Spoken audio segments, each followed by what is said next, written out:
deaf, dumb, blind, stupid, or probably poor. My name is Maxwell Jacob Friedman. You can hear all about me and my best friend Cody Rhodes at AEW Insider. What's up, peeps? We're back. As always, I'm your host, Lee Benson. Thank you so much for joining us for our YouTube edition of the AEW Insider. As promised, I'm back with part 2 of your wrestling news of the week. On this episode, we do have some great Impact Wrestling stories, random wrestling and sporting news, plus a breaking AEW story. Remember, if you want to win a WWE Elite ringside collectible Bray Wyatt Firefly Funhouse action figure, you got to stick around to the end of the episode to find out how. Well, let's get to some Impact Wrestling. If you're a fan of Madison Rayne, it is about time to say goodbye to her run in Impact Wrestling. She is leaving at the end of the year and taking a job that is not in pro wrestling. The job she's taken has not been released, but she's out of there, folks. If you are an Ace Austin fan like I am, especially after I seen him live during Mania Week last year, you might be wondering why he has not been on Impact for about a month. Well, according to the report from the Wrestling Observer newsletter, there's really no story for his absence. The company doesn't have anything for him right now, and they don't want to have him lose to people who are involved in storylines. So for the time being, he's just sitting things out. He has been backstage for all of the recent tapings, but he just hasn't been used. Impact Knockout champion Deonna Purrazzo revealed which AEW stars she would like to face off against at Hard to Kill on January 16th. Purrazzo said, "I want to face the role model, the face of their women's division, Dr. Britt Baker, DMD. She's my best friend. Well, she's one of my best friends. I would love to wrestle Britt at Hard to Kill. I would love to wrestle Hikaru Shida at Hard to Kill. But as far as our Impact roster goes, my number one right now, because we've had some interactions, is Taya Valkyrie. Because she's the longest reigning Knockouts champion of all time, and I'm over it. So I would like to defeat her, break her arm, maybe power drive her, and shut her up for a little bit. So definitely Taya, and a rematch with Rosemary would be great." And you see, Pete, what Kenny Omega's already doing is already planting seeds with Impact and probably all around the wrestling world for cross-promotion matches. It's going to be great. And back to Kenny Omega. Impact Wrestling has filmed content with AEW World Champion Kenny Omega and Don Callis. It is going to be used for future broadcasts, according to a report by PW Insider. The general belief is that Omega will be competing for Impact Wrestling on a future show before the Hard to Kill pay-per-view set for January the 16th. Now on to some random wrestling and sporting news. Well, ex-WWE star Ryback is on the attack again. He has a line of supplements, and this time he's going after the competition. This time his sights are set on Gatorade. Ryback said, "Gatorade is literally sugar water we have been told is good for replenishing us. They are crooked as it comes. Artificial sweeteners and colors and sugars we don't need. We need to wake up and realize so many pieces of shit sold to us are bad. It's pure shit IMO." And while speaking with the Angle podcast, he also touched on the time that WWE partnered him up with Paul Heyman. Ryback said, "I think Paul's great. As far as promos, I didn't want to do it at the time. I didn't care. I'm not friends with Paul. I'm very honest and I like good people. I didn't want a mouthpiece. I could talk. I didn't want to be part of it. I filled the spot for CM Punk, but it was never long term.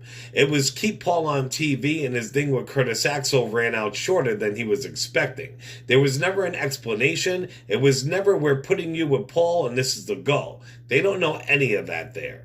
Ryback also had a problem with Raw this week. He tweeted, "Watching Raw just doesn't feel like I'm watching the best or the biggest wrestling show or promotion anymore. The entire production lacks energy. Work on that, Vince McMahon, you old cuck bitch.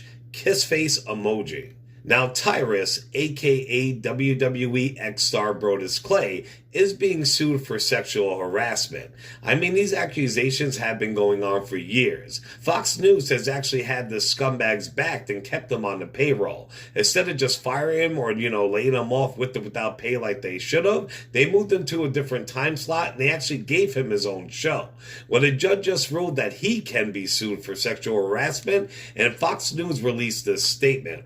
We are pleased that the court dismissed all of McHenry's baseless claims against the Fox Corporation, Monica McKeel, and John Finley, as well as the harassment claims against Jennifer Rotchet. Once the facts of the case have been presented, we are confident that Fox News and Rotchet will prevail on McHenry's remaining claims, which are equally without merit. So it sounds like Fox and a few others have gotten off scot-free, and they feel like Brodus will also, and they will have his back during this. That place is such a cesspool for pervert men. I would hate walking into work every day there if I was a female. Come to find out, WWE was eyeing up and ready to sign 2 Ring of Honor stars. Dave Meltzer spoke about it on his show, and this is what he had to say. Dragon Lee retained his title and Rush retained his title. So the big question was like, are those guys staying or going? If those 2 guys would have lost, and it would have been like, oh, okay, they did go with WWE. Or, well, probably WWE, because I haven't heard anything from AEW side about either of them. But obviously WWE wanted both of them last year and this year. So I guess they're going to stay because they both retained. Jim Cornette set his sights on Tony Khan this week and dissed the AEW owner for not being able to sign CM Punk. He did it on his podcast, and Cornette had this to say. It wasn't some crazy mind-blowing statement or shocking occurrence. Punk said that he would definitely take a shitload of money and something that would interest him, something new to do in the ring. The son of a billionaire with the national cable television show just got into the wrestling business. He made a bunch of indie guys that never had it and never will as happy as schoolgirls with shiny new vibrators. But can he get CM Punk? He can't make CM Punk happy? Nobody can think of an idea that CM Punk would be interested in?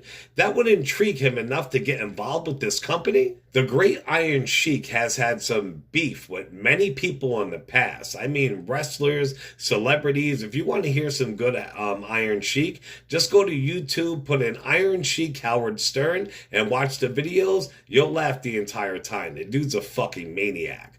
But anyway, he is pissed again. But this time it's not against Hulk Hogan or a wrestler at all. For some unknown reason, beloved children's character Kalu is now the object of Iron Sheik's disdain. The Sheik had this to say. Kalu, you are a punk, no good son of a bitch. You're lucky I don't find you and put you in a camel clutch and break your fucking neck. You are the jabroni of the earth, and I never respect you low-life skinny garbage. Go fuck yourself, Kalu. That was my best Iron Sheik / Artie Lang / Howard Stern impersonation of the Iron Sheik. Renee Young spoke about how some WWE fans were in shock that she left WWE. Come to find out, she tried to leave way before she actually did. Young said, I had actually tried to leave WWE maybe 3 years prior to that, so it wasn't the first time that I had this conversation. Going back to the time I tried to leave before going back, and they dangled the carrot in front of me. Like, no, we want you to stay. We've got these big plans for you. We've got this coming up and that coming up. All these great things, Renee. So I was like, all right, let's do this. NWA star Zicky Dice is now a free agent. I hope a really good promotion picks him up and gives him his proper due like NWA has in the past. That dude is entertaining as fuck. You definitely got to check out his Twitch stream. It's great, and so is he. Zicky Dice, baby. And finally, some AEW breaking news. On the last show, I covered a spoiler for AEW's upcoming holiday taping. It's going to premiere this Wednesday, I believe. Well, come to find out, Kenny Omega already lost his title. It happened after the main show finished taping. Now hold on, peeps, it's not as bad as you'd think. According to the leaked spoilers from Redditor Space Force 1, Kenny Omega and the Young Bucks offered a spot in the Elite to Brody Lee Jr. after the show was over. This was Brody Lee's actual 8-year-old son. Then the Dark Order came out and they started a brawl. This whole thing led to Brody Lee Jr. winning the AEW title. Brody Lee Jr. made Omega tap out to a rear naked choke. Then Justin Roberts announced Brody Lee Jr. as the new AEW World Champion. Now this was a fun spot and not an official title change. The Elite used to invite children in the ring all the time for fun. The practice stopped when the crowds went away. Now, it was noted that the segment could have been filmed for some kind of YouTube content, but it was definitely a lot of fun for Brody Lee Jr. Alright, peeps, so that's it for this episode. Remember, if you want to win that WWE Elite Bray Wyatt Firefly Funhouse Ringside Collectible exclusive, you could do it by just staying right here on YouTube. You have to be a subscriber to our channel, so if you're not, do that. Besides that, pick any video including this one and like, share, and comment. So subscribe to the AEW Insider on YouTube, like, share, and comment on any video, and when we hit 500 subs, I will be doing a drawing for this amazing WWE Elite Bray Wyatt Firefly Funhouse figure. Remember to show us some love at the AEW Insider on all major podcasting platforms, also on Facebook and YouTube, and on Twitter, we're the AEW Insider 1, as in the number 1. As always, I'm your host, Lee Benz, and thank you so much for joining us on the AEW Insider. I really hope you like the new format, and I'll see you peeps next week. Ciao.